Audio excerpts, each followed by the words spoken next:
जय श्री कृष्णा सभी को। योग शक्ति मन शक्ति चैनल के माध्यम से मैं सरोज पवार आप सभी का अपने चैनल पर स्वागत करती हूँ, अभिनंदन करती हूँ। आशा करती हूँ आप सभी वीडियोस देख रहे होंगे और भरपूर लाभ उठा रहे होंगे।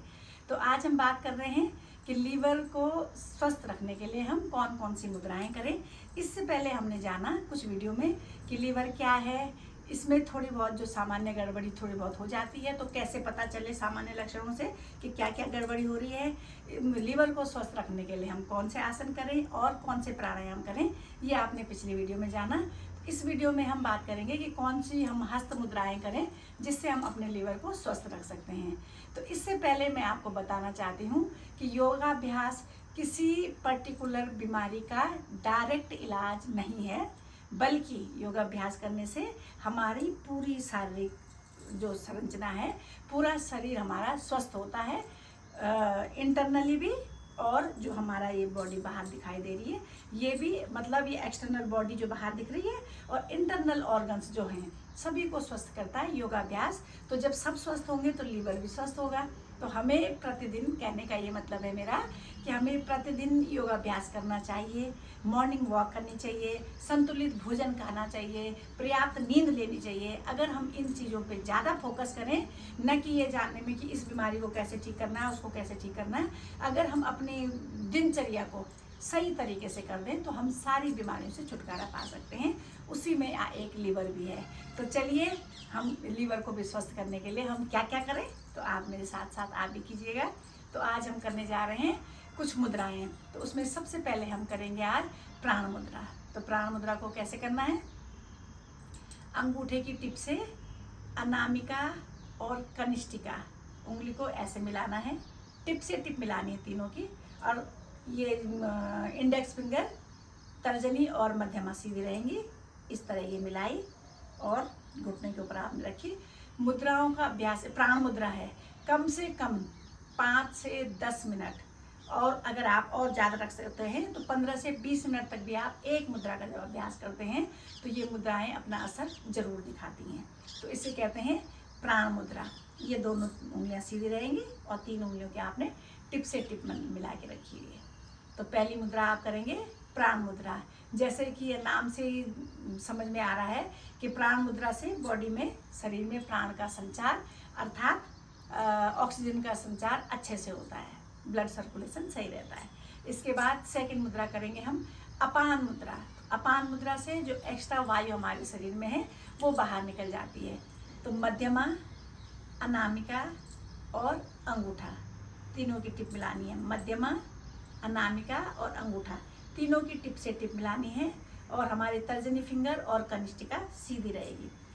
जब भी हम मुद्राएं करेंगे, सबसे पहले है नियम, आपको स्पाइन स्ट्रेट रखनी है, आईज क्लोज रखेंगे, शांत वातावरण में बैठेंगे, हवा का आवागमन होता रहे, ऑक्सीजन लेवल बढ़िया रहे।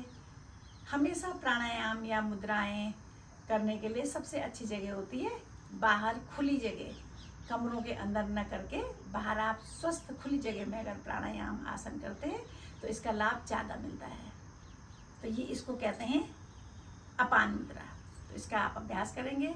इसके बाद हम तीसरी मुद्रा करेंगे सूर्य मुद्रा। तो सूर्य मुद्रा में हमने क्या करना है, अनामिका को फोल्ड करके अंगूठे के जड़ पे लगाना है, मूल पे, अंगूठे के जड़ पे अनामिका फिंगर को लगाना है, और ये तीनों उंगली कनिष्ठिका, मध्यमा और तर्जनी सीधी रहेगी। अनामिका को अंगूठे के टिप से लगाया, अंगूठे के जड़ से लगाया, मूल से लगाया, हल्का सा प्रेशर देके ये तीनों उंगली सीधी, कमर बिल्कुल सीधी। इसको कहते हैं सूर्य मुद्रा। स्पाइन बिल्कुल स्ट्रेट रखेंगे। कम से कम अभ्यास 10 मिनट से 15 मिनट, और अधिक से अधिक 15 से 20 मिनट तक अगर आप एक एक मुद्रा का अभ्यास करते हैं। इन मुद्राओं को आप कहीं भी बैठ के कर सकते हैं।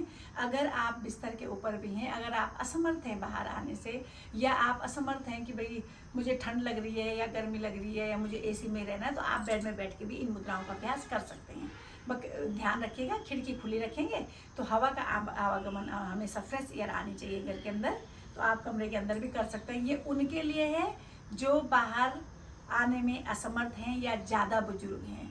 और जो स्वस्थ हैं उनको अंदर बैठ के करने की कोई आवश्यकता नहीं है, वो हमेशा खुले में ही आसन प्राणायाम का अभ्यास करें।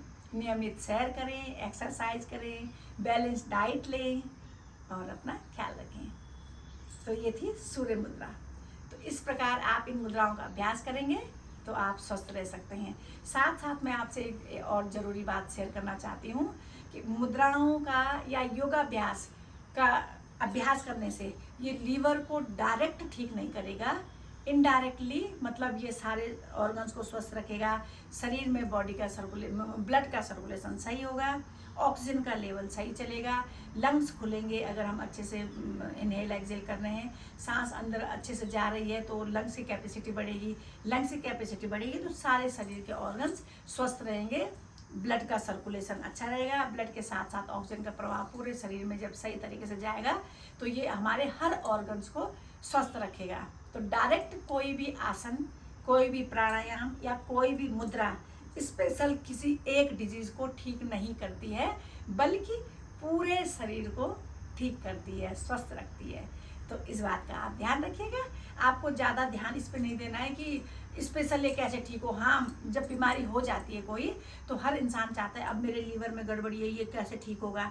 तो एक लीवर में गड़बड़ी के लिए स्पेशल एक आसन ऐसा नहीं है जो लीवर को ठीक करेगा, वो लीवर के साथ साथ और ऑर्गन्स को भी स्वस्थ करेगा और लंग्स को स्वस्थ करेगा, आपके इंटेस्टाइन को स्वस्थ करेगा, किडनी को स्वस्थ करेगा, जितने भी हमारे और ऑर्गन्स हैं, पेनक्रियाज को स्वस्थ करेगा, तो सारे ऑर्गन को स्वस्थ करेगा तो लीवर भी स्वस्थ हो ही जाएगा।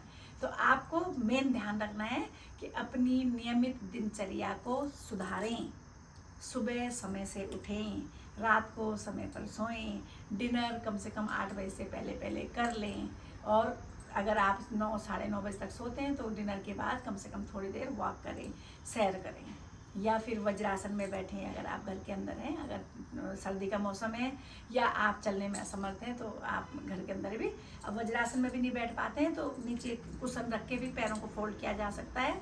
अगर कोई सर्जरी है, घुटने की कोई प्रॉब्लम है तो फोल्ड करने की ज़रूरत भी नहीं है, आप सामान्य बैठ के इनहेल एक्सहेल भी कर सकते हैं।